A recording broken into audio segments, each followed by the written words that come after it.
Well, we continue our focus now on the country's vaccine rollout plan.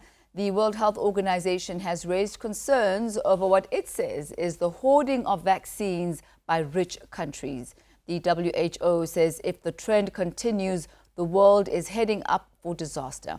President Cyril Ramaphosa, as well as Health Minister Dr. Zweli Mkhize, have also spoken against the hoarding of vaccines, calling for the equal distribution of vaccines around the continent and around the world. Now, to discuss this further, I'm joined by Fatima Hassan, who is the head of the Health Justice Initiative. Good to have you with us this afternoon, Fatima. Very intrigued by an article that you wrote titled The Great Covid-19 Vaccine Heist. Perhaps let's start with that. What do you mean and why the choice of that phrase for your article? Thanks. So I think what we've seen in the last few months, particularly from June of 2020, is that richer nations who had a lot of money, who were partly responsible for accelerated vaccine research, decided to buy up most of the world's very limited supplies of vaccines.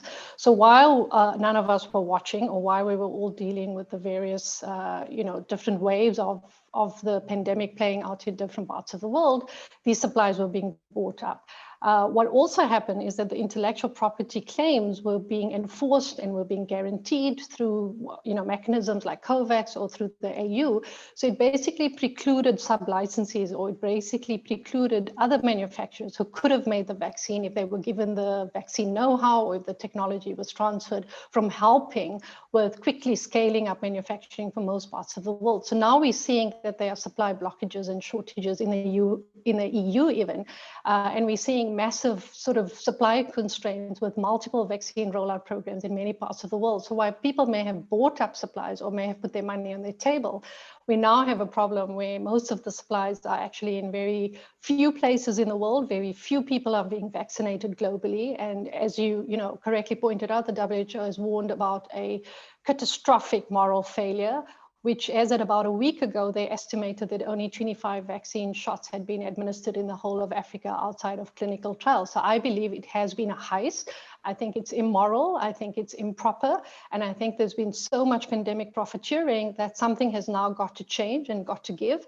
And we're really hoping that, richer nations as well as poorer countries will now take state action and start issuing compulsory licensing to rapidly scale up manufacturing of life-saving vaccines so that everyone everywhere can get access to it. And just picking up on what the WHO was saying, Tedros Ghebreyesus saying and warning of a catastrophic moral failure. That's a phrase that he used.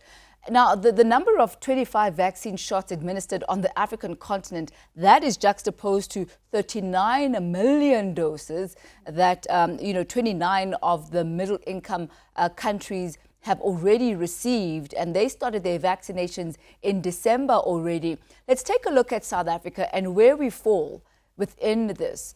Yes, we are part of the African continent, but should South Africa have also started the vaccination process perhaps around December 2020, which is when countries that are considered middle income started their vaccinations?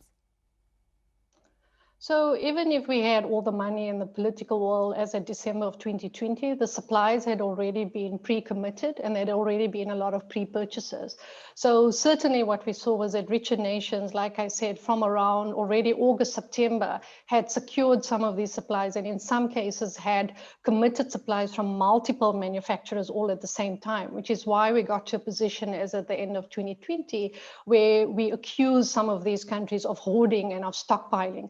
We've yet to see where they will return and when they will return those excess dosages to. We know that COVAX is potentially only going to be able to benefit up to 27% of low-income country populations by the end of 2021. So that's certainly not a sufficient mechanism to get access to all low-income countries. And even though the AU Vaccine Acquisition Task Team is trying to get some supplies now very late in the game with global shortages and scarcity, the initial indications are that they've only managed to secure 250 to 270 million dosages for the whole of Africa, of which South Africa would only get about 12.5 million. We now know about the AstraZeneca serum 1.5. Last week we heard that South Africa has signed an agreement with Johnson & Johnson. We don't know the quantities, but there are some unverified numbers around 9 million dosages.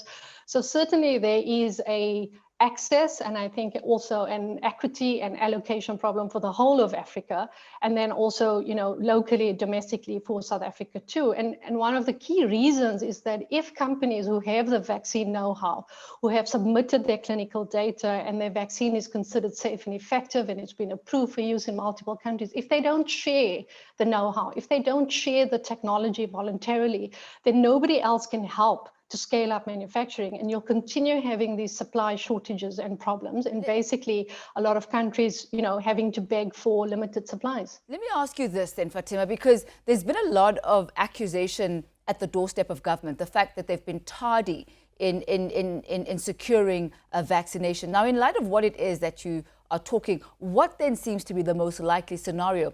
Were they tardy? Was the South African government tardy? Is it a matter of international wealthy countries hoarding the vaccines, or could it be a combination of both? In other words, the situation that we're currently finding ourselves in South Africa right now, could it have been avoided? So I think you're right. It's a combination of those two factors, but it's also a third, and that is the particular role that pharmaceutical companies have played in not sharing their technology and vaccine know-how soon enough, and in limiting the number of sub-licenses that can actually assist the world with scaling up. And so the mechanisms that have been created still rely on goodwill. It still relies on volunteerism. There's been no compulsory measures taken against any of these companies in a global pandemic when everybody is waiting for a vaccine. And I think the important thing to note is that you can vaccinate as many countries as you want in the global rich north, but if you don't vaccinate the entire world at the same time, we're going to have variants, we're going to have mutations, and we're not going to achieve global population immunity, which means that multiple countries are still going to go through multiple waves of this pandemic and various stages and forms of lockdowns. New studies are now being released showing what it would cost the global economy as well. So it really will not end if everybody is not vaccinated pretty much at the same time. But we thank you so much, Fatima, for that. Unfortunately, time not on our side, but still so much to unpack, and a really insightful article, food for thought there, titled "The Great COVID-19 Vaccine Heist." That's Fatima Hassan